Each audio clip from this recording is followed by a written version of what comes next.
you everybody for coming tonight. Thank you everybody for participating in our long series of workshops. We threw a ton of information at you. I hope it made a lot of sense. I hope it made sense to you, and you can continue it further. I want to touch on what Erwin was saying earlier. At the Angel Fund, us at the Angel Fund, we handle a lot of different cases in a lot of different industries. This set of workshops were specific to, or really targeted toward e-commerce and online marketing. But we also touch on a whole bunch of different other subjects and verticals that we can help other clients. If you feel that you need one-on-one support, we're here to help you.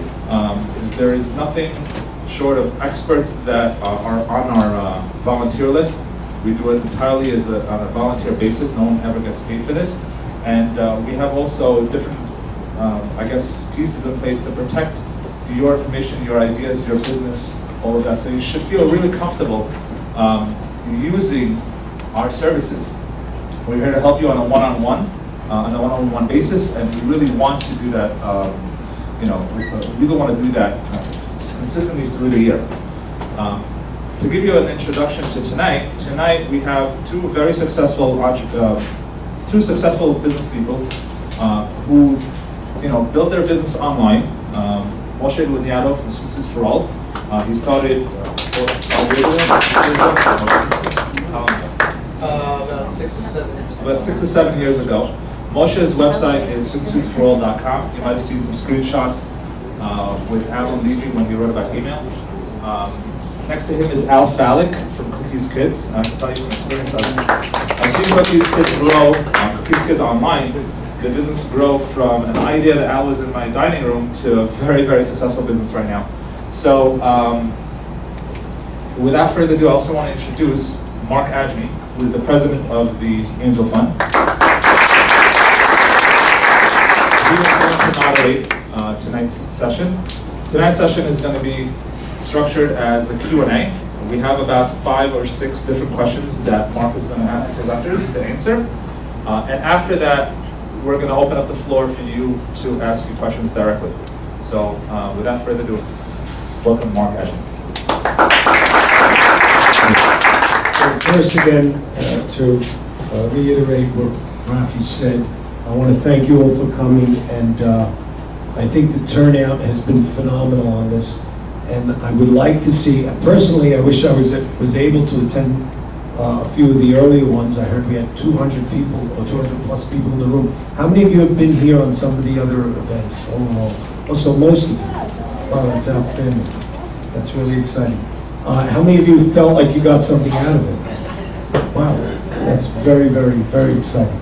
Okay, so now I really know that I should have been here, because when it comes to e-commerce, there's a lot that I don't know. But I'm very happy that we have 2 people here that do know a lot. And I also want to reiterate, please come forward and please continue to be part of the Angel Fund. We want to help in any way we can. Confidentiality is the first and foremost thing that we stand behind. So your idea and whatever it is that you want to go forward with is dear to us as it is to you. And that's something that I stand and hope and stand behind in our group. So I guess with no further ado, we can start the questions.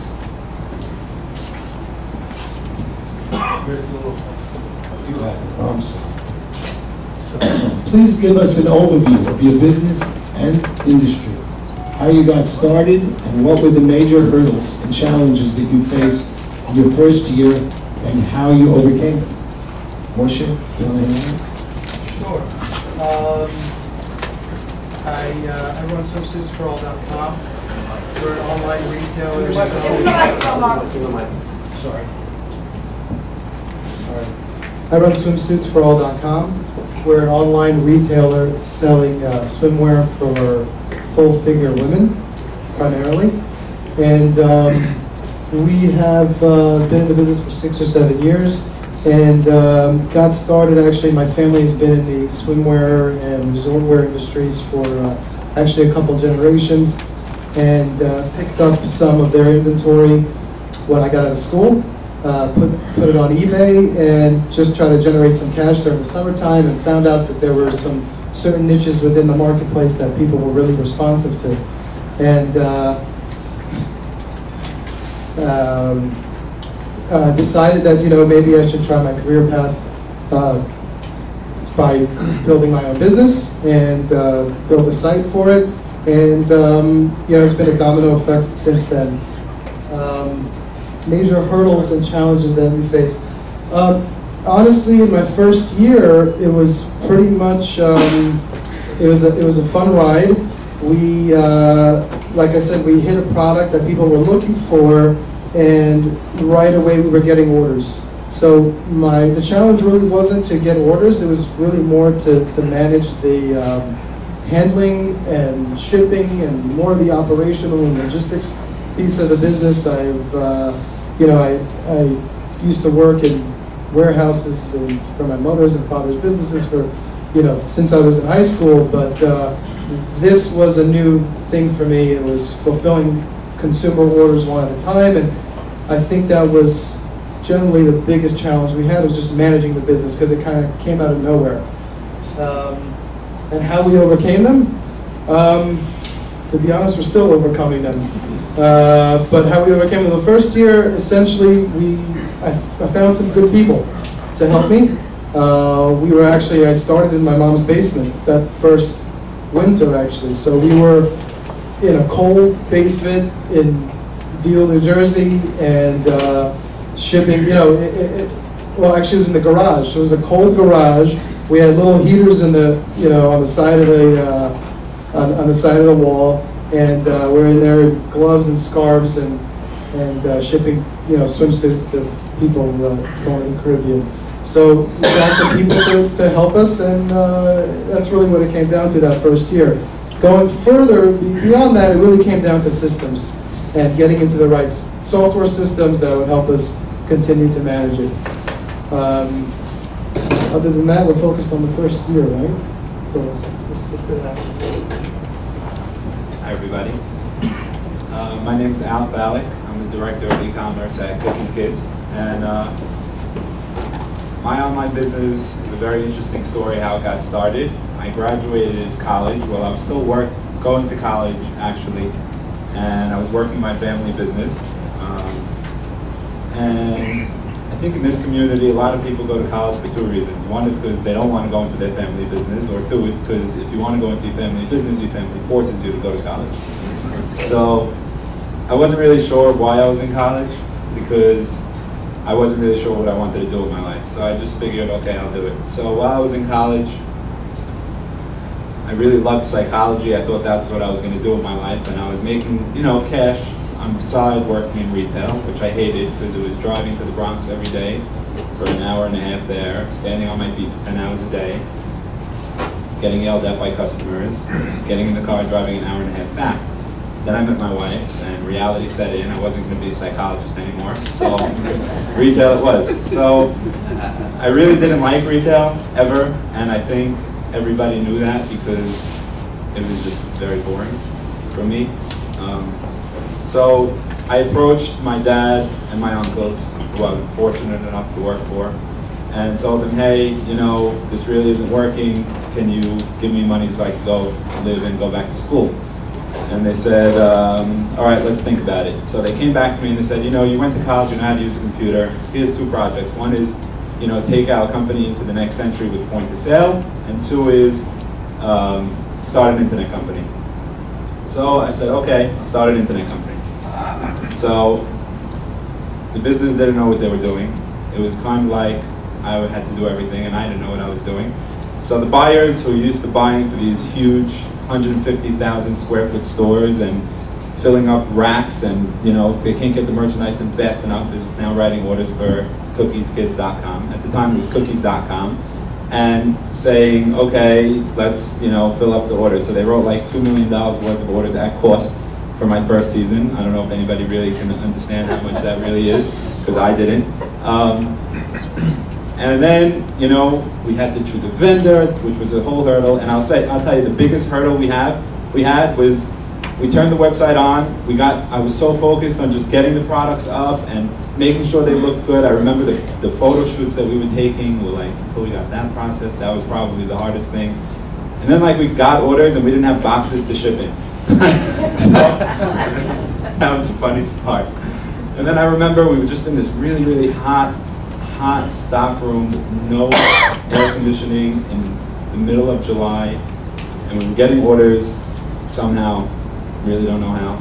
And I was basically, it was me and my wife and one other person, and the goods are coming in, and he's taking the goods and putting them on the shelf, and then we didn't think about, oh, when we get orders, how are we going to pick them? So now we get orders, and we have all this merchandise on the shelves, and we have no idea how to pick it.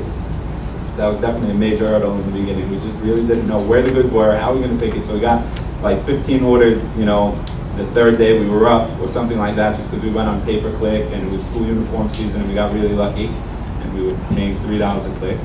And we're getting all these orders and no boxes, you know, the printer broke, so how are we going to print the packs and slips? We had a lot of really stupid problems. So we had just hurdles understanding the business. We were early, relatively, you know, even though it was 5 years ago. In the industry, I remember my first shop.org conference, there was like 30 people there. Everybody was like, what's shop.org? Now it's like the biggest thing ever. So really, that was our first couple of months. Our first year versus our first couple of months was very different. So I would say that's how we got started, and those were the hurdles we had. So I have a follow-up question, and I think there's something very consistent about both of these guys. They both kind of did it by the seat of their pants. I think everyone would agree that they had no experience in this business and just kind of took a stab at it, threw yourself up on the website and sold it, and then figured out each step as you went along. That's kind of how we went to business as well. But I having a hard time understanding if I was to do that right now, and I put my website up, and then you said one of the challenges were picking an order.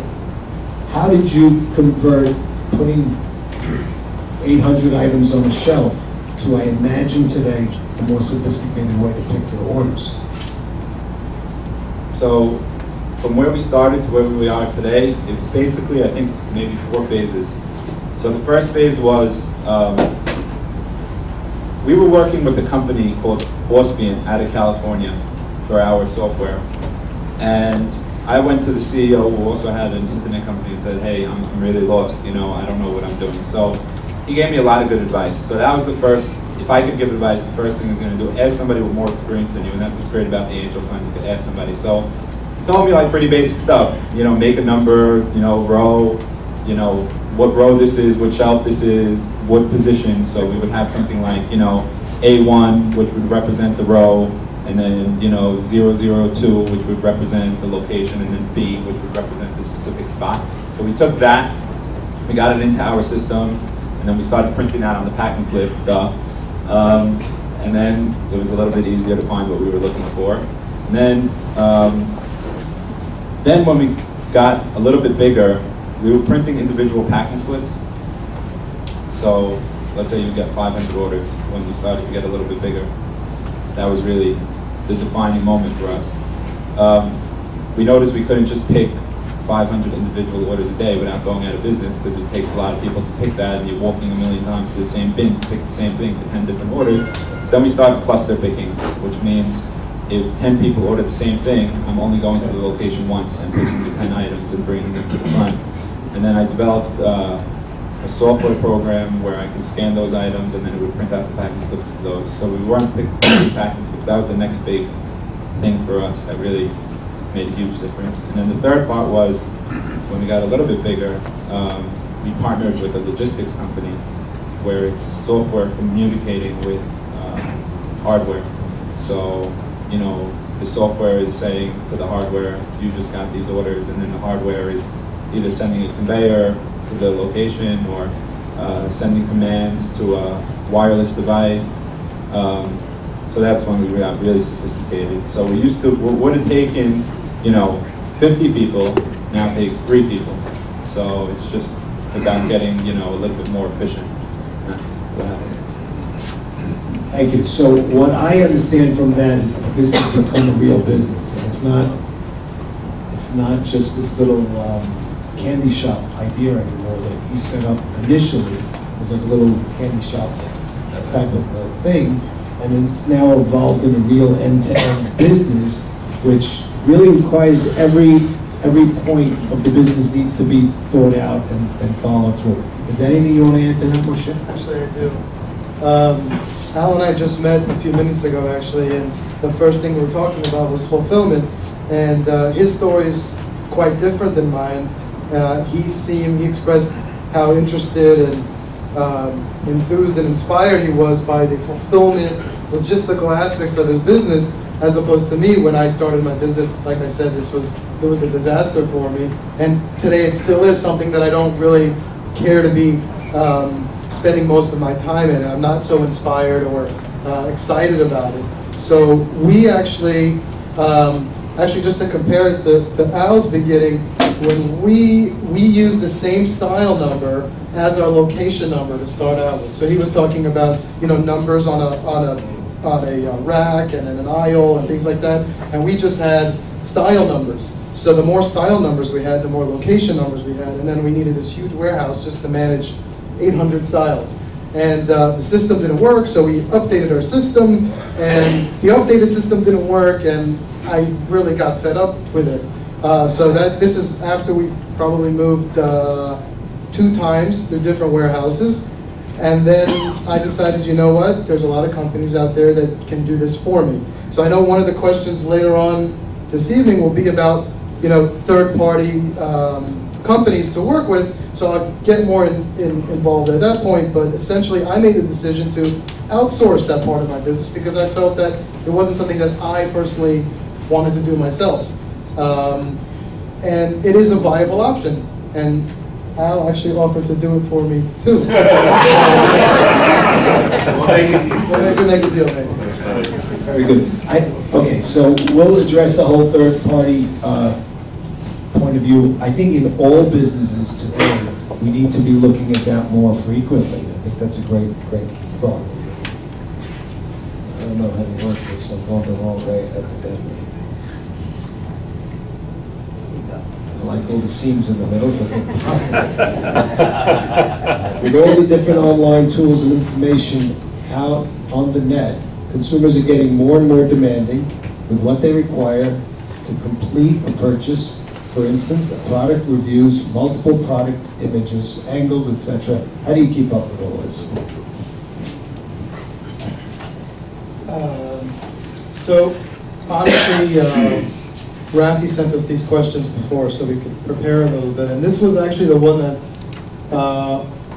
I had the hardest time to come up with an answer. And I still don't think that there's really a great answer for everybody for this question because the consumer's demands the consumers are definitely becoming more demanding, but for every person's product, there are so many different things that are valuable or necessary for the shopping process. So it's, you know, we talk about product image angles.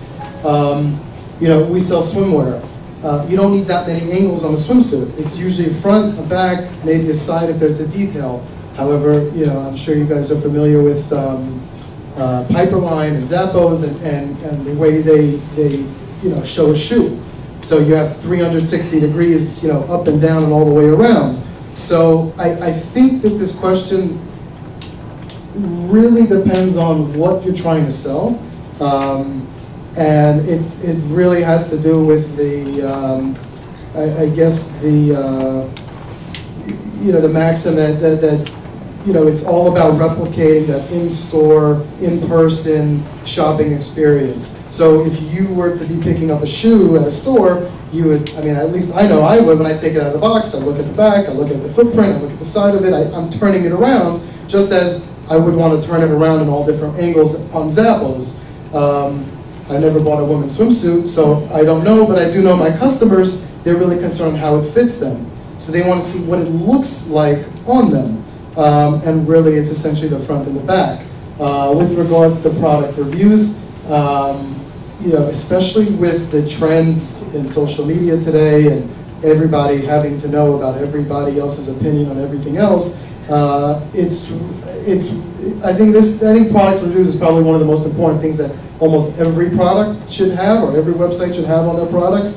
especially because of the regularity that people are used to seeing it online, and it's actually an added element that most people don't get in their in-store shopping experience. Most people don't, turn to their right and ask the next customer over, hey, did you buy this shirt? How did it fit on you? Or etc. So this is really an added benefit over an in-store shopping experience.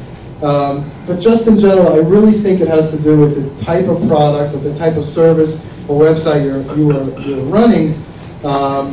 But it is definitely important to stay cutting edge with all the different merchandising features that are out there, as we'll talk about later, that this landscape is becoming more and more competitive.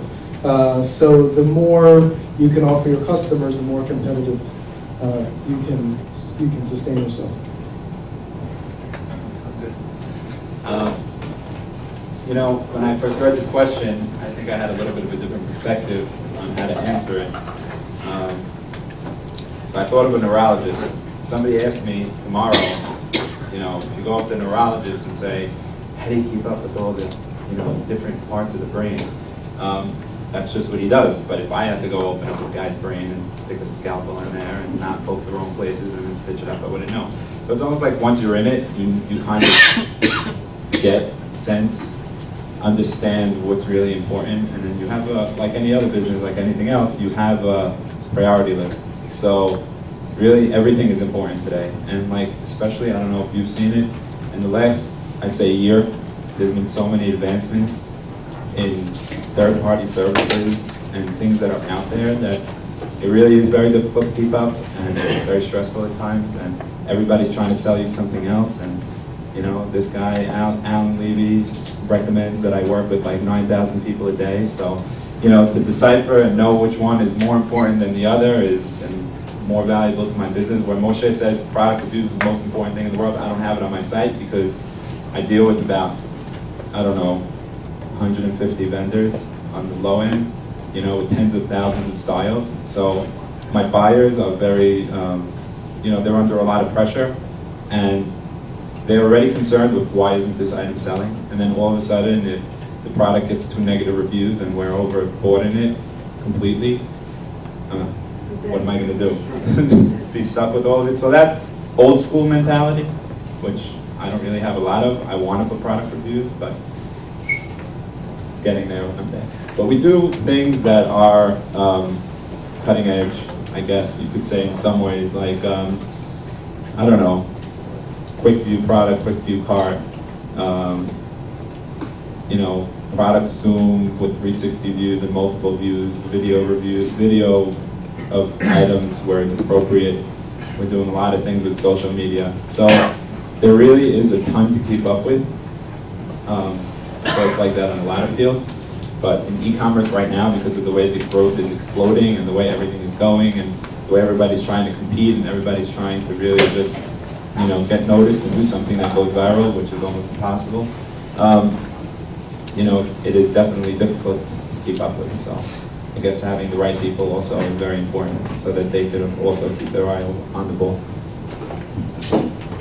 So 2 things. One is there's no feedback on your website, not product specific, but consumer feedback. We have consumer feedback about our website in general. So we have about 13,000 aggregated reviews that we've gathered over the years, in addition to Amazon, where we're a seller on Amazon. So we have probably 50,000 reviews. So if a customer is ever questioning our integrity or anything like that, we have multiple places that we do call out our reviews all over the site. We've also been in business since 1975, and when people see that, and see the stores and see what's going on and see all the products that we sell, it makes them a little bit more comfortable. I have a question to follow up on the views and 360s and all different things. Like, as a consumer, I look at it and you can see this website really shows off the product well, the zoom in, and so on and so forth.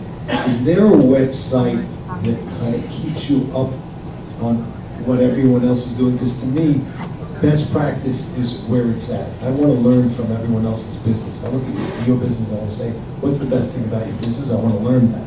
Is there a website that kind of some Google alert that gives you all the new ways that everyone's showing products? I'm sure there is. I don't know that I'm using one specific one. What I like to do is just to look at the industry leaders all the time, just keep checking up on them. There's always something to learn. However, like I said before, they're doing specific things for their specific business. So just because Amazon has,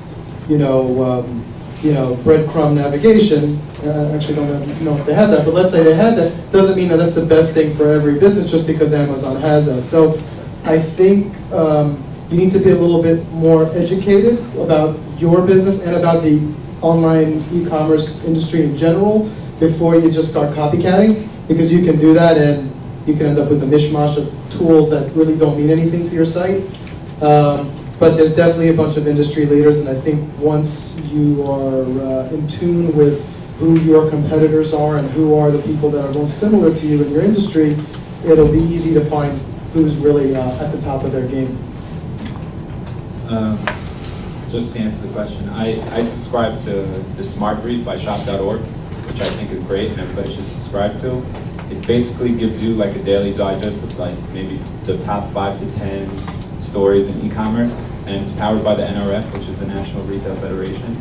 So I subscribe to both of those, and I also subscribe to Internet Retail Magazine and Shop, and there's another one, I can't remember the name of it, but those are really good, because believe it or not, there's really good stuff in there. It's just people giving you information, and it's free, and it's awesome. So I use it all the time. Could you repeat that, please? Repeat the name. Shop.org. So they have something called the Smart Brief. It's an email that comes through every day. Shop.org. Yeah. And the other one is Internet Retailer Magazine. Thank you. What criteria do you use to decide if you should outsource a service? That's the third part of the question. And how do you find and evaluate the different providers? What are your deciding factors to choose one provider over another? This is a loaded question for me.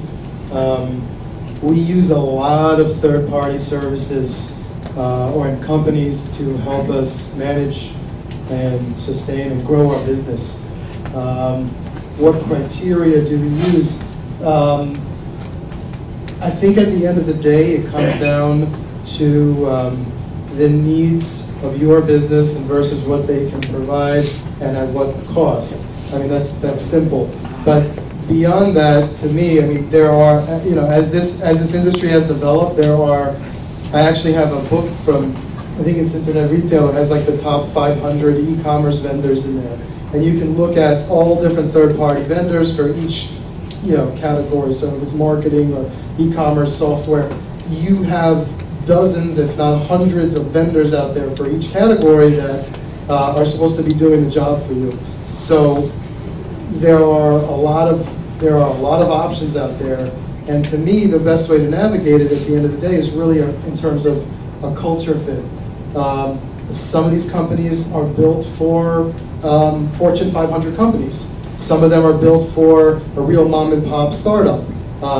And some of them are built for companies that are growing. Some of them are built for retailers that are going online, multi-channel retailers. Some of them are going for people that are experienced in e-commerce, and some people, so that at the end of the day, if they can provide the service that, we want at a cost that is affordable and competitive, the end of the day is how to decide, I think, would be more of a culture fit. And how do we find, oh no, I'm sorry, I missed the question. How do we decide if we should, okay. I thought we were talking about how to decide between the right one. So how to decide if you want to use the right one, if you want to go out and use a third party. So I think I touched on it slightly in the first question, I think the first thing is it's a personal decision. If it's your business and you're running this business, is this something that you are excited, passionate, inspired to build, involve yourself in, and really grow with? If it's not, that's a red flag right there. Is maybe you want to explore outsourcing it. If your business if the core competencies of your business are involved in something that you're thinking of outsourcing, I would say right there's a red flag not to do it. So for instance, Zappos, who is really focused on their service and their shipping turnaround times and how quick you can return something and ship something and how cheap it is, they're not going to be the company that's going to outsource their fulfillment. It's really part of their core competency. So they need to make sure that they're managing it and it's not some third-party company managing it. As opposed to a company like ours is we're really focused on our product and what we're selling and the prices we're selling it at and the fashions and things like that. So it's less important that our customers get their order within 3 days or 5 days. So it's okay that we outsource it. And I think that between your own, at least for me, it was a personal interest that drove us away to using third-party companies, and then just making sure that it's a core competency of your business. In addition, I think that there are certain things that are very unique to a particular business that you just need to be careful about whether you outsource them or not. For instance, I was just actually talking to Rafi about outsourcing our pay-per-click campaigns, and Bobby, who's our marketing director, has been giving him pushback for maybe a couple of years now about outsourcing those campaigns because he feels like he needs to hold on to it. And there are many reasons involved in that, very detailed reasons, but at the end of the day, it's really about us knowing our business to such a detailed degree that no third-party company would ever know. And if it comes to that, then it doesn't matter. I mean, it doesn't make sense to go to a third party. So with fulfillment for us, for instance, I knew that any other company that's involved in fulfillment is going to know more about fulfillment than we would or we currently do. So it just made sense. I think something that was also for us, I think, is important is that if you think that you are going to be constantly chasing after the level of service or level of performance that you're trying to achieve as you're growing your business. So for instance, if, gotta think of a good example. Well, let's say, let's say photography, for instance. And you're thinking about hiring an in-house photographer and doing it on your own. But then let's say you've got thousands and thousands of SKUs and you continually add thousands and thousands of more SKUs and you're adding so much product where you see like there's no end in sight. This is a continual circle that I'm going to hire another photographer and then overburden that one, hire another photographer, overburden that one, and that you'll never get the system right. Sometimes it makes sense to outsource it to an already well-oiled machine that you can just run it through. So I think between all of those, it kind of gives a good idea of how to make the decision. Did I miss anything else, Sue? Find it out.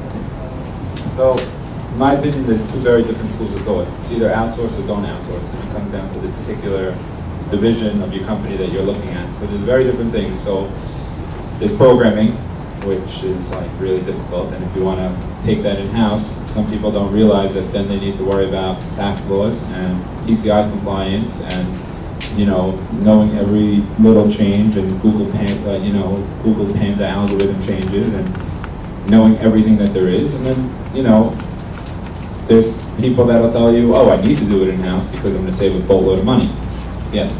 I'll tell you, for me, I'm not sure what the answer is. I don't think there's a right or wrong. I just think that you really need to know what you're getting yourself into. So, like, for example, I outsource probably the one thing, if I could bring it back, I would, which is my software that powers my website, because I'm basically at somebody's beck and call. Like, they're supposed to be providing me with the service, which they are, which is great, but at the same time, I'm at their mercy. So if they have a bigger client, or they have a more important project, or the CEO of the company has his own business that he's also running out of there, or whatever it is, they lose a major employee that basically knew all your code, problem, and you don't have access to your source code, it's a huge problem. That's probably the one regret I have. Everything else that I do, with the exception of marketing, is in-house. So we do all our own photography, all our own copywriting. That's easy. If anybody needs help with that, it's so easy. I'm not just saying it. Like, there's a lot of hard parts of e-commerce, a lot, and I struggled with the easy parts, and I don't want anybody else to ever have to struggle with that. Like, photography is easy, easy. Just writing, copywriting, there's a bunch of NYU kids out there that just want to smoke pot all day and write descriptions and don't care how much money you pay them. It's just, whatever. I'm not endorsing marijuana yet. That's my next conference. I'm just saying, there's a lot of things that might seem hard on the surface, but if you think about the talent pools in New York, they're easier to pull. Programming might be one of them. I don't know, because I don't do it in-house, but there's just so much talent out there that there's no reason you shouldn't be doing it in-house, because you'll save a ton of money. Thank you. Excuse me, just clarification, one thing. Can you just explain what PCI and compliance is? It basically means that the credit card companies, you're doing everything by the book, and they have like crazy laws of how you're encrypting data. So for example, when a customer comes to your website, puts their credit card number in, there's about 500 different things that you need to worry about when that credit card number is going from the consumer's, monitor that they're looking at to your server, and how you're storing the data and how you're maintaining the data. So you have to be compliant, and it's very difficult to keep up with. Thank you. Okay, some online retailers manage their marketplace, Amazon, eBay, business separate from their website business, and some manage both on a cohesive unit. What are your recommendations on those?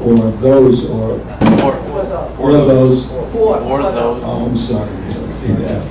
For those who are both marketplace presence and a website presence. How are some of you? Explain the question first. Yeah, sure. I'll elaborate on the question. So the question is, you have a website that's your website, and then you're selling also on marketplaces like Amazon and eBay. So the question is asking, should you treat that as one entity and manage it as one entity, and an order is an order, and a sale is a sale, and a product is a product, or should it be two different, managed two different ways by, completely different ways? So I'll tell you, what I'm doing and what I'm going to tell you to do is different. So, just putting that out there. Amazon is the devil. Really, in every sense of the word. So you can't build a business on Amazon. Just know, it's not your customer. They don't like you. They don't care about you. It's very rare that they'll come back and shop with you again. I don't care what they tell you, what the statistics say, what the data says. 25% of all global internet traffic is going through Amazon. So if you think about that for a minute, nobody cares. If you're going to just keep selling your products on Amazon, they're going to have no reason to go to you. So the right answer to the question is, they absolutely need to be managed separately. You absolutely should have a strategy that says, I sell these products on Amazon and these products on my website, and I'm going to take benchmarks and I'm going to do some analysis and see where they're selling better and why. You should absolutely have an out strategy and absolutely not put anything on there that you don't want them to start selling themselves, because they will. But I have a friend who I am actually doing the fulfillment for him. He makes Hanukkah ornaments for Christmas trees for intermarried couples. Yeah, very, very nice. So, exactly, oh, you have no idea.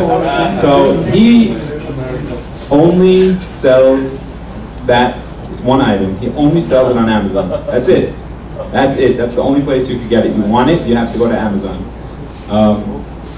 So we actually just started doing the fulfillment from him, and I'm looking at his orders, and he's working on like 90% margin. So what does he care? It's vertical. He's importing it himself. He's doing everything himself. So for him, he's saying, well, how is Amazon going to clone it? I patented it. you know, so that's a different story. But if you're running a general e-commerce business, I would definitely advise, as I did earlier. I think I agree with Al. Amazon really is the devil. I just wanted to share a quick story. This past year, we sell a little bit on Amazon. It's not a huge piece of our business, but it's, you know, it's nice. And it's good because there's no real risk besides just setting up the feed. If you're running off your own inventory, so there's no marketing risk. You don't have to spend anything on advertising. They just take a cut. So it's a nice thing to have, but they can cut you off without any notice. This past Christmas Eve, I think it was a Saturday night, we get an email from Amazon that they have totally revamped their photography requirements, and that if we don't change our products photography within 24 hours, we'll be kicked off. Saturday night By the on way, Christmas Eve weekend. That's why it's so important that we outsource that part, because Amazon is a huge part of our business in terms of orders. We outsource that to a company called Mercant, and they told us about that photography change 3 months in advance. So that's one of the benefits of outsourcing, just a side note. So they're really rough. I wouldn't be too dependent on them. You can build a nice business, like I said, but they can cut you off, and it can be really tough. But other than that, I think I agree with the strategy. Last question, then we're going to open it up to the audience a little bit. Is a lot of people in the audience have gone to various workshops, website navigation, merchandising, analytics, AdWords, emails, selling on marketplaces, and more. Give us 5 key points or assets that they need to walk away with if they're going to go open up, that they have to master to open up their own businesses. So I think my answer here is going to be a little broader than some people would like, and maybe a little different from what I was going to say.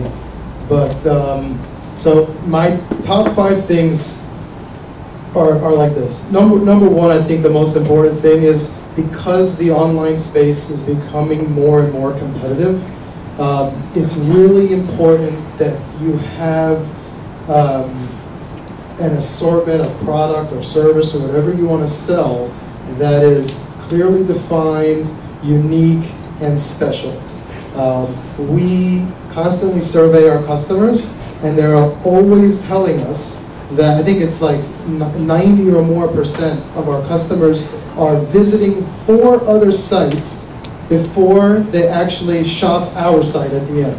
Or they're shopping our site and visiting another 3 or 4 and then coming back to us. So it's really different than, selling at, Cookie's department store, because you walked into the store, you're looking for a kid's, whatever, uniform or something, and you're already there, you've invested your time, you parked your car, you're there, and if you're looking for it and it's the right price, you're buying it. However, online, another competitor is 1 click away, and you're talking a few seconds away to find a whole nother world of a shopping experience with thousands, if not tens of thousands, more products available to that customer. So I think today, maybe 10 or more years ago, it was a little easier to get online and to be successful, because the landscape was not as diverse and full and saturated. But today, I think it's important that you just don't think about, I'm just going to throw these products up because I have got a good price on them, or I think it's important to understand that what you have is different, is special, and actually serves a need in the marketplace and adds something to the marketplace. I think that's really important to grow a real business online today. What number is that? 1. That's number 1. Sorry. Something Okay. special and unique in the market. Right, totally. Number 2, I think, would be usability of a website, and understanding that how to structure and design a website so customers can find it easy to shop on. I'll leave it at that. Simple. And number 3, I know there was a merchandising workshop. So I think the principles talked about in that merchandising workshop with regards to category structuring, navigational elements, photography and copywriting and all that stuff are very important.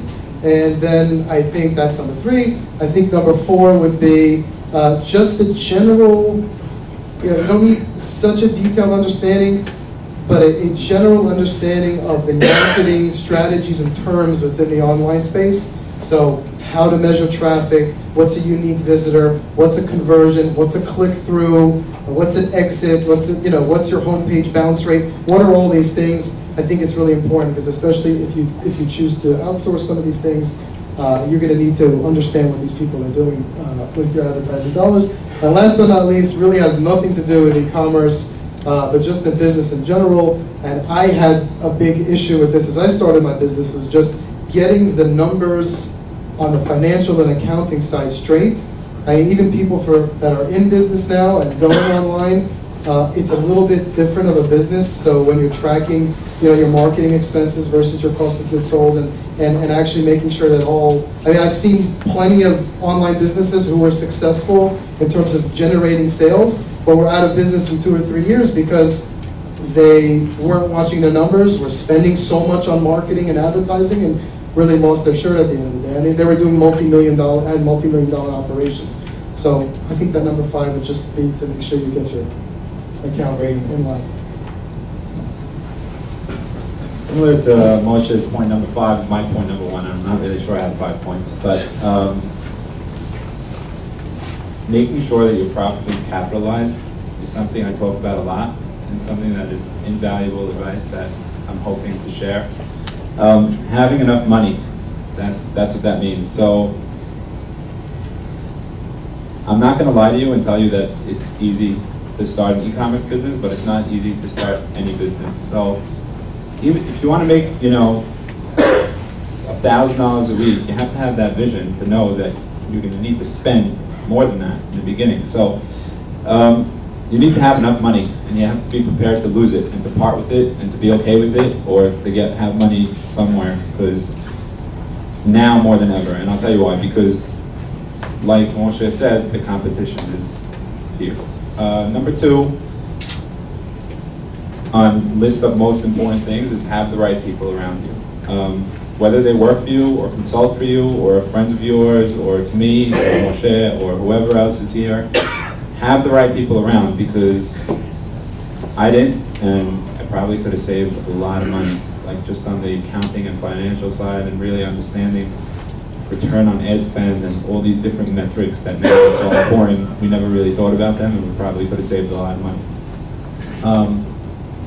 Number 3 is know that it's okay to fail, because you probably will. 70% of new businesses fail, and I failed on more than one occasion. It's just that I was lucky enough to have enough money to keep going.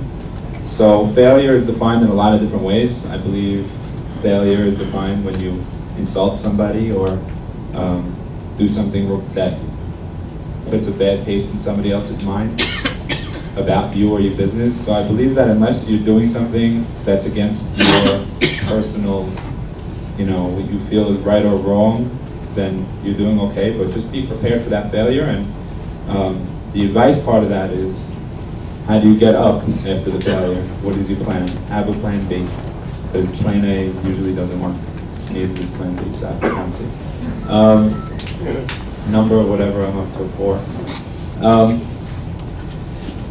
Understand your business. I can't tell you how many times somebody will call me up and say, "Hey Al, I'm getting into the internet business, and I'm going to be selling mosaics online." "Oh, really? Tell me what you know about mosaics." "Well, my aunt, she made this really nice thing on her wall, and I was looking at it and I thought, that's a great idea." "Oh, so where are you going to get the mosaics from?" "I'm going to buy them on Avenue U." It's like, really? So make sure you understand your business and what you're getting into. Don't just do e-commerce because it's e-commerce and everybody's making money in e-commerce, because not everybody's making money in e-commerce. I promise. Nobody, it's very limited, very difficult to make money. I'm not trying to discourage anybody. I just want to put the reality out there. But his point is, make sure you have something unique and you know what you're doing. And number 5 is, don't be afraid to walk away at the last minute. Don't be afraid whether you have a very established business that's, you know, extremely profitable, or you're just a startup, don't be afraid to just say, you know what, I don't really care if I thought I was going to do it, if I told the guy I was going to sign the contract, if I thought I was going to sign the contract. If something inside you is telling you this is not a good idea, red flag, stop, stop, stop. Really the best advice, because so many times I just feel so pressured to do something because Alan told me to do it, or somebody told me to do it. I'm just going to pick on Alan. And like, I just feel like, wow, this guy knows so much, and if he's telling me to do it, maybe I should listen. You know, what do I know? And the truth is, you do know. You know more than you think when it's your business. So listen to yourself, and don't let other people make the decisions for you. A little psychology in there. Okay, so we're going to open it up to questions. Just say your name, what the question is. Isaac Gatis, question for Marcia, because it's in the swimwear business. I have a little experience in that business. Speak a little louder. My question is geared to Moshe because I have a little experience in swimwear, and I find it unusual selling swimwear online. It seems very difficult to me because it's basically sizes, and women are the same size, especially when they have to get into a swimsuit. So my question is, how much or what percentage of your business is returning, changing sizes? It doesn't fit me correctly, things like that. How does it affect your bottom line? I think you hit it on the nose there. The fit sizing issue is our biggest challenge to getting a customer to actually make the purchase. So we're focused on our different strategies to make her feel more comfortable that if this is going to fit her, or if it doesn't, she has options to find something that's going to fit her and it's hassle-free. In general, in apparel, in women's apparel, as far as I know, whether you're in swimwear or in any other type of apparel, the average return rates are 30%. We're actually running a lot less than that. And it definitely affects the bottom line, but it always helps if you can get them to exchange. So it's definitely a challenge. It's also a very operational challenge, because now you have not only swimsuits going out and new product coming in, but you also have returns coming in. So it's a constant check. You know, if the swimsuit is worn, and you know, we have some really bad stories with that.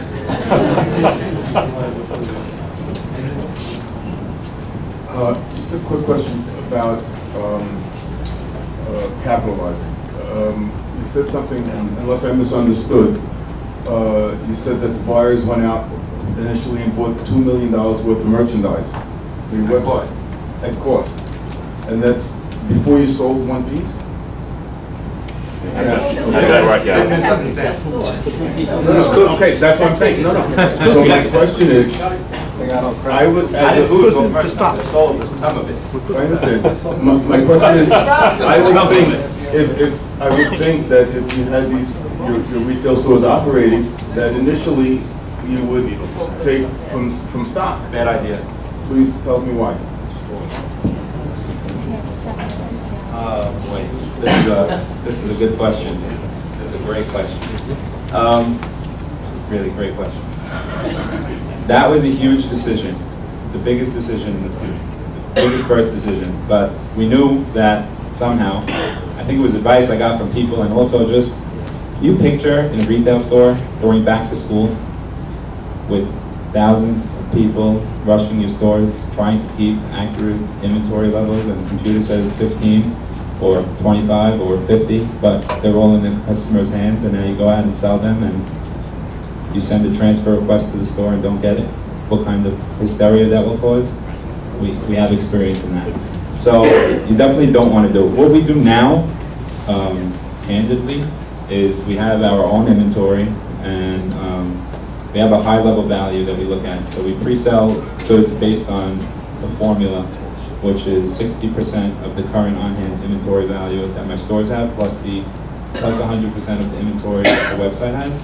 And we take that number, and that's the number we sell. And our system automatically will commit available inventory and backordered inventory, and then as the orders come in, it'll automatically generate a transfer request to the stores, and then the merchandise gets brought over to us on a truck. But can you imagine if my whole business was powered like that?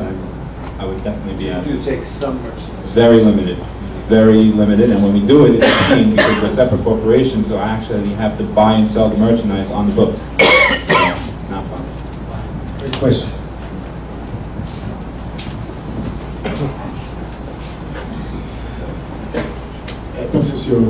When you start on your website, how do you really compete with the real big guys? Why would anybody come to your site when almost any time you check anything on site, the big guys always come up first and second?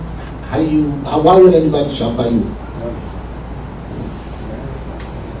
So I guess, is there a marketing where you just, how do they find you? I think he answered it. So I think Moshe answered it a lot with the niche. So if you're just going to open up a site selling like tube socks and underwear, you're going to have a really difficult time. So you need to have, some products that are really drawing customers in, because once you have specialty items, so once you have something that's hard to find or a really competitive price on a lot of things, not just one thing, or a very particular niche in our industry, it's school uniforms, then you draw them in like that, but then they see everything else that you have to offer. It's about drawing them by an item, not by market. It's about drawing them in for something, or a bunch of things, and then selling other things at the same time. But also, you have to stop thinking yourself as the little guy and realize that the internet is a brand new thing still, and relatively to the history of our world. And you are the big guy if you want to be the big guy. So it's just about, how big do you want to get, how fast, and how much can you afford.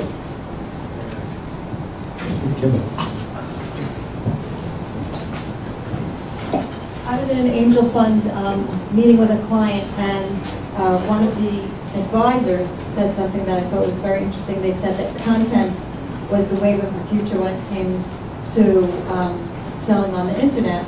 And what I meant by that, and I'm seeing it now as time goes on, is, for example, Martha Stewart's website gets people on from content, from recipes, and she'll sell a product or a magazine by people coming to her site. Or Guilt Group will get people on by showing what the fashions are and what the trends are, and then we'll get people to buy a pair of blank jeans from that. Where does that apply? Is that a necessary thing for the future? It probably doesn't apply to maybe the kids, cookies. It applies to your business, Moshe, but how do you think it applies to the business in the future? How important is that?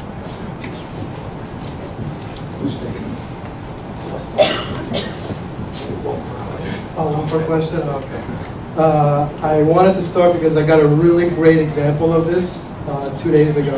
I'm working with a creative, brand manager type of person, and we were having lunch, and we were talking exactly about the content. So the argument is between, content stalling the process of shopping or content enhancing the process. So is content going to stop me from finding the item I want, or is content going to romance me into buying that product? So that was the question, and he takes the spoon and he throws it across the table. Hey, buy the spoon. He's saying when you go into Williams-Sonoma, they're not doing that. They're not throwing a spoon at you and saying, buy the spoon. They're saying, this spoon is made from this type of silver, and and it's designed here, and then they sold it to you. And the same thing as any type of salesman or any type of marketing relationship. It's not, here's my product, just buy it because it's a good price. I think the word is a romancing that you need to do with the customer. So I think it's definitely applicable. I wish we did more of it as a company, but I think it's definitely. I think it's one of the things that can help you stand apart from the other big guys, quote unquote. Very good. When you start your e-commerce, what platform that you end up from start to end, in your experience?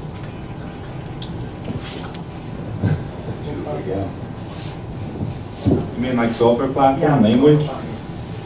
Again, where I started and where I am now, and where I want to be and where I would have been is different. So I'm on ASP, which is a programming language. For everyone that doesn't know it, don't do it. It's not bad. I'm not saying it's bad, but I would be probably on PHP or something that Magento powers because it's so universal and so many developers are doing it, whereas ASP is kind of getting phased out and it's not open source. And if I make a change here, I have to make a change there. And if I make a change for one client, it's not for all. That's what my developers are constantly telling me, like 7 times the amount of work if they have 7 clients. Hope that answers the question.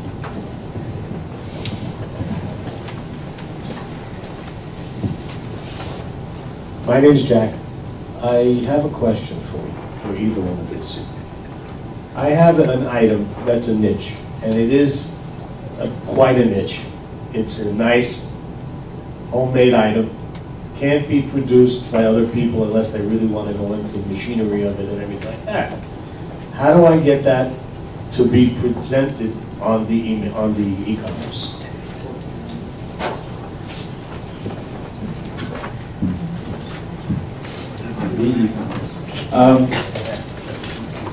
Is there a need for the product? No. It's a spontaneous gift. It's a gift. I'm saying if people knew about it, would they want it? Oh yeah. For sure? Oh yeah. How many people would want it? Honestly, 15%, 20%. Of the population? It's a lot of people. No, the people that are hitting my site. Have a site. You have a site already? To have a site. Yes. Okay. Content. I'm a big believer in content. I don't think it's the future. I think it's the present. I think it's the past. I think if you're not doing it, it's a huge problem. Huge problem. And, you know, if you have something that's that good and you believe in, and that's why I ask those challenging questions, because if you really believe in it to the point where it's like, this is something that people need, then you need to find other people that believe in it, and if it's that great, you'll know it because they'll throw money at you. And if it's not, you'll know it because they'll not call you back. So I have to advertise to get to the top of the list? There really is no list. There's no list. There really is no list. The term content is Moshe likes something that Jack sells, and I don't know who Jack is. Maybe I know who Moshe is, but Moshe is telling everybody in the world how great this thing is, and all his friends also think it's great, and all their friends think it's great, and all of a sudden there's this web of everybody that thinks this is the greatest thing in the world. So people start catching on and saying, wow, this is the greatest thing in the world, and then people start buying it, and then telling people about it, and sharing it, and it becomes this whole web of crazy content. So that's why if it's a really great idea, and you don't understand e-commerce, you don't have to, because you have the idea. That's what you have. That's what you bring to the plate. You don't need to bring the e-commerce part of it to the plate. You have the idea part of it. So if the idea is great, and it's going to sell, and you believe in it, and others believe in it, then you don't need the e-commerce part. You have the idea. Go sell it to somebody who could sell it for you. Just a quick thing. I think when you're talking about the top of the list, you're talking about search engine search engine results. We're talking about the top of the list. Right. So Google results. So that's really focused on people that are searching for something particular and specific. Right. So so I think what Al was saying is that you can build groups of people that are into whatever your product, you're into through, Facebook and blogging and building content and things like that, as opposed to advertising out, because nobody's probably searching specifically for what Right, you're that was my looking question. for. Nobody's really looking for it. And I think that Okay. content makes that happen. We're going to take a few more questions. I have to leave. I just want to thank these two gentlemen here. I'm going to turn it over to Alan Levy. Alan, from the venue with us tonight. Thank you all very much. Thank you, Mark. Thank you very much. I knew you had to go. I know it. Before we totally finish, I just want to jump back for a half a second on content, because it's a big piece of what is happening today in the marketplace. And I think content includes the blogs that you both have for your three businesses. Content includes the newsletters that you send out with content in it, obviously, and it includes your Facebook presence. And I think it's important to recognize that content is not really expensive to build today from Facebook, having a presence, etc. But good content is important, and that's difficult to build. So it's not expensive, but it's difficult. And so I think that's just what's that? Could be very expensive. Right. Could be. It's not just kids smoking pot, right? Good articles about children's right. Go right over here. What are some of the challenges that you face in being a seasonal business? Like, you do the same type of optimization year-round? Do you pay the same amount of workers? Because obviously something like swimwear, I mean, if you're limiting it to the United States, it's I'm much more seasonal than him. More seasonal. He's not business than I seasonal. am. oh, You're thinking New York. Yeah, You know. we actually sell nationally and internationally, so there are people around the world and around this country who are in Florida or California or Arizona who need a swimsuit all year round. There are people that go on vacation, go on cruises, snowbirds, people that exercise in the pool in a swimsuit. I was just going to say, I think Al is much more seasonal. I can maybe answer that. So because we're seasonal, it's stressful because you have to turn your inventory at least 4 times a year for it to really make sense. So what happens at the end of the season when you're stuck with coats? And you know, the thing that's nice about e-commerce, as it differs from brick and mortar, is that it's less seasonal. It's cold somewhere, right? Just cold somewhere, and somebody had a baby somewhere, or somebody outgrew their jacket somewhere.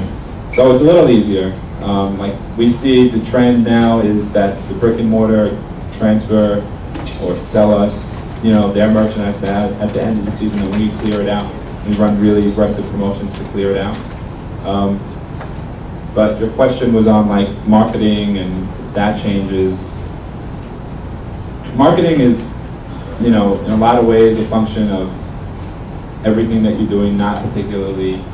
So you're not going to spend $5,000 in August on, you know, winter coat, you know, keyword, because there's not that many people searching for it. But if there were, you'd spend it. So it's marketing is a function of what people are looking for and what people are talking about and what people want. And you know, it's not like, I don't know, we don't put more or less spend towards something. It's just people don't search for it. It doesn't cost us, or however else. I'm not going to pay somebody to write a blog about winter coats in August. So yeah. So you switch it? So you switch as the year goes on, you switch, you're optimizing in it?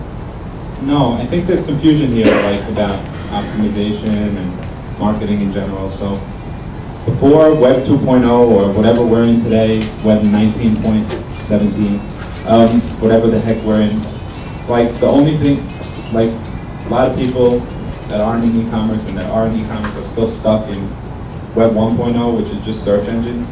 You have to stop thinking like that because the world is different now. So optimization is a function of content, period. That's all Google cares about. Links, content, blogs, what people are talking about, what you're hot on. So if somebody searches winter jacket in August, I'm still going to come up at the top of the list, but I'm not going to spend dollars if it's a pay-per-click ad because nobody's clicking on it and nobody's searching for it. So it's sort of a hard question to answer. However, I'll tell you the way I would answer it. If I have a hot toy on Christmas, let's say I have a, you know, VTech computer that was like crazy, and I don't think it's going to be seasonal. I think it's still going to be great next year. I'll literally spend 9 months creating content driven to that page so that when next Christmas comes, I'll be at the top of the list. Okay, 2 more questions.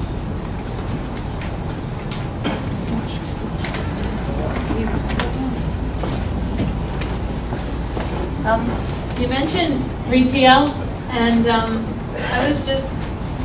we didn't mention anything about drop shipping, and I was wondering when, or if drop shipping is it better as opposed to 3PL? If you had a chance, if the vendor was going to drop ship for you, is that sometimes less of an expense or more? We've tried drop shipping with different vendors in the past. If your vendors are not set up for it, it's a nightmare. And we did not continue it because our vendors were not set up from the customer service point of view. So they weren't shipping the orders in time, or they were telling us they had size 10 in and they really only had size 8, and they were shipping their inventory to other customers instead of our customers. So definitely stay away from it if your vendors are not. No, if the vendors are, if you have certain vendors that are willing to drop it for you, is that less expensive than outsourcing? Well, it depends what they charge you, but generally, basically, yeah, it should be. So it's an advantage. From my experience with drop shipping, it's two very different schools.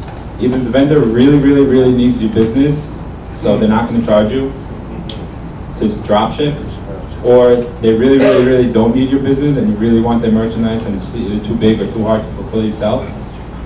So it's an opportunity cost on either end. 3PL, look, Moshe loves it. I'll swear against it. You know, I don't believe in outsourcing any core competency, period, ever.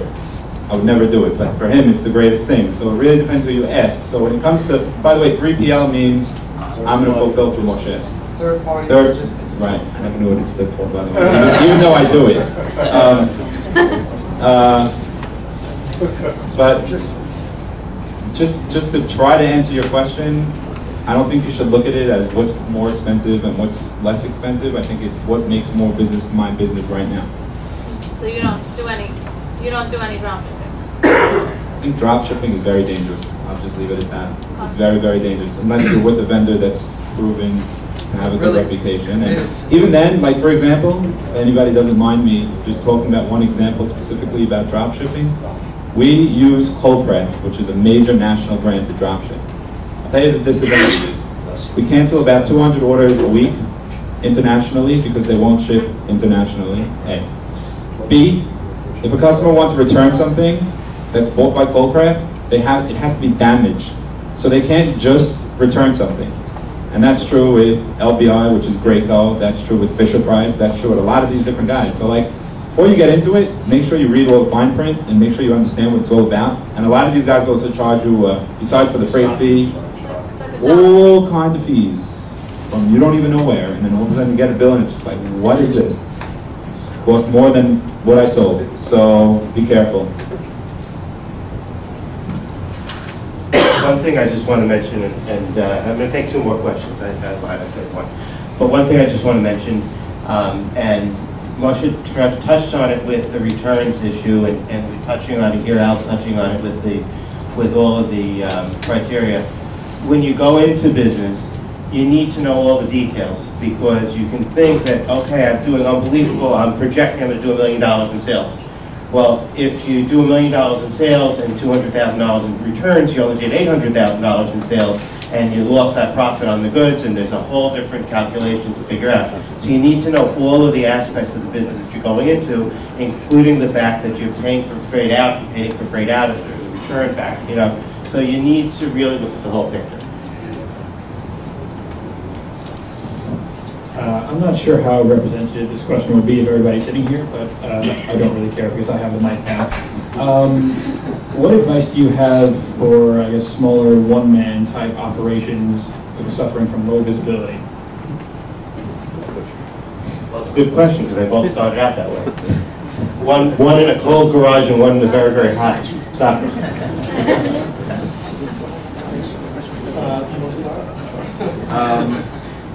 I have some questions. So, do you have any money? Or does this hypothetical person have any money? Yes. Okay, so when I first started, I didn't know anything, really, zero. And I'll tell you, get on a plane or a bus and go to every conference you can related to e-commerce, period. You'll meet people, you'll meet vendors, you'll get ideas, you'll talk to other people like you're doing here 1,000,000 times over. Read, do the easy stuff first. So I'm starting a new business now, which is another website, and I'm finding myself asking these questions all the time, like, wait a minute, what do I really need to do? How much money do I really have? How much can I really spend on this? So I think you should definitely sit down with somebody if you feel that way. Like, if that's a question on your head, like, what am I going to do? It's normal. But you definitely need to, you know, figure out what your real questions are. Because I don't really hear a question there, I hear a generalization. I'm a one-man shop in a garage, what do I do? Like, what are your real issues? How do you get visibility? Is that really a question? I don't know. I think there's a lot of ways to get visibility, you know, SEM, automatic overnight sales, if you have a product to sell, automatic, comparative shopping, putting your products up on Google Shopping or Nextag or shopping.com or whoever, fine. You know, there's a lot of easy, instant ways just to get sales if people are actually looking for what you're selling. Traditional Web 1.0, because you're not going to get any of the play on the social media in the beginning at least.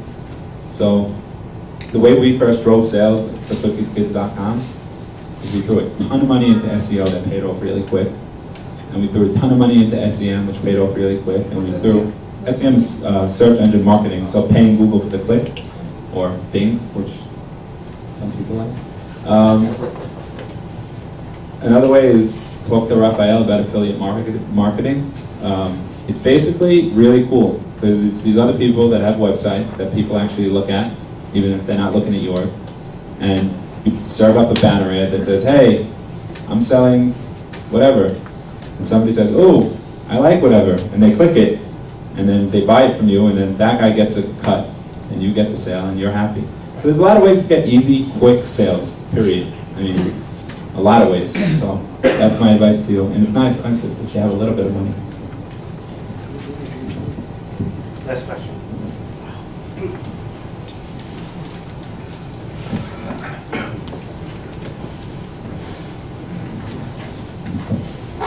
Hi, my name is Benny.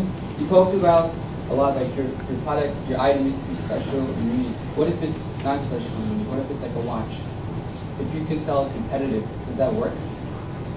And if, let's say you have a company that has everything in place and you just don't have an online company, is it worth it to go on and open up that company? For instance, to open up a company is expensive. It's not like, is it worth it to go out and... Well, I don't know that it's that expensive if you already have the infrastructure and the inventory there. That's what I'm asking. It might not be that expensive. Does the strategy of competitive, does that work, or only special? You're talking about competitive pricing only? I think that if you have competitive pricing only, you're going to drive yourself into a ditch, because somebody else is going to come out, he's going to be $1 cheaper, and then you're going to have to be $1 cheaper than him, and then you go down this it's a never-ending hole. But that doesn't mean, there's tons of retailers out there that sell the same thing. So I mean, you can look at a Best Buy and an Amazon and a whatever other electronics. They're all selling the same TV or the same DVD player or whatever it is. There's other elements that you can do about your brand, about your website, that differentiate you from everybody else. So it could be your service policies. It could even be your customer service, who are helping people on the phone find the right item for them. It could be the way you're presenting your product. It could be, package deals. It could be. It doesn't have to always be about the product specifically. So I know people that sell refrigerators. So they do a lot of things with, loyalty programs and how they sell other appliances to their customers at better prices. So I think if the product is a commodity type of product, it has to, maybe be more about other things you sell or service-related things that you offer, or any other things about the brand that you can use to differentiate besides just the product. I don't have any follow-up to that. I think he's had a question for a long time. What's that? Nope. He has a question.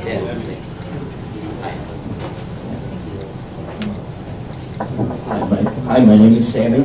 I have a question to ask you. I realize that both you in the apparel business, but right now I noticed that a lot of the sites have like live chat operators. Do either one of you use live chat operator on your sites? And is it really beneficial? I have used it before. We stopped because it was really a lot to manage. Right. I think it was probably helpful. I don't know that it was huge. We're probably going to explore it again. I think Moshe should tomorrow morning hire whoever needs to hire to do it, because that sounds like a great what you just said. For us, You're yeah, right for there. us, yeah. You know the answer. It's going to help. We have the same answer, pretty much. We turn it on. It's great because you can enter like 5 people at once, but sometimes people get really impatient, like answer me, answer me, answer me, like enter, enter, enter, enter, enter, like over and over. What's really good about live chat is that you could code it so that if it's off, it just doesn't even show that you have it. So they won't even see the box. Like we have it that it says live chat is closed, or live chat is open, chat now, or whatever. And we also embed it into our email, and we embed it into like a lot of our marketing things, and we find that there's a lot more upsell. So if somebody's a little bit on the fence, like, should I really buy it? Should I not buy it? How do I know you guys are really real? Sometimes somebody doesn't want to pick up the phone. It's too much of a hassle. They're at work. They can't, you know, or I don't want to wait for the email, or, you know, 3 hours is too long to wait for somebody to answer me. They're getting an immediate response, and that's what e-commerce is about. They want immediate, it's just immediate, it's like adrenaline. How fast can you put the IV in my arm and start it, you know, instantly. That's, everybody's crazy. I don't know if you guys have seen this Pinterest thing with people putting images and tagging the images and sharing it with their friends. It's just like everybody needs this instant fix of content. And live chat is just another form of content. It's not even customer service, it's content, because it's like, how fast can I sell something to somebody, or upsell them, or save the sale? It's like really old school retail live chat. It's great. One more question only because I forgot the question now. You can come back later, right? Okay, I want to just, first of all, thank everybody for coming. And really, you have the Angel Fund as a resource to ask these questions on a regular basis. We will be setting up several different types of operations for this. We will be setting up a general tech night where we'll have 3 or 4 or 5 volunteers here, and you can come in, ask a couple of quick questions. We'll let you know what it is, or sit with a group of volunteers for you know, a handful of questions that you have, and get them answered and leave. And if you've got a more mature business plan put together, or in business already, and want a team of people to help you and guide you and mentor you, and have them as a resource over a period of time, which Moshe, absolutely. Sorry. I just wanted to add to that before I forget, is that when I started my business, I just found out about the Angel Fund, and Alan was one of the first people that was part of my mentoring group, and they really helped me get my feet off the ground to get my business up and running and deal with the challenges that I had. I had a crisis within, I think it was the 2nd or 3rd year, and Alan and a few of the other team members came out to my office and really helped me deal with the whole issue, and we got off right after that to a great start. So I just wanted to put a plug in for that. Also, I've also been involved in being a team mentor on that side as well. And I see some people in here that I've already spoken to, and I think have been already successful. So I just want to push. I just want to push the Angel Fund program. And I need to, and this is very, very important. Raphael Shem Tov basically gave up about 10 weeks of his life. I think his wife doesn't recognize him anymore, but he's done a phenomenal, phenomenal job.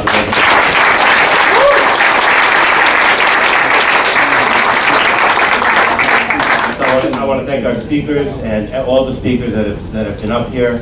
I want to thank everybody and just really appreciate you coming out. And as I said before, really come to us, use us as a resource. We're a community resource. We're here to be used. We have money to lend. We are an SBA approved lender. We can lend up to $50,000. It needs to be, you know, we need to have a real business plan for it. But the more we give out, the better off we are. So we're here to lend money, but it's got to be real. It can't just be, feet up on the desk. I have an idea. What do you think? Thank you. Anybody have any more questions?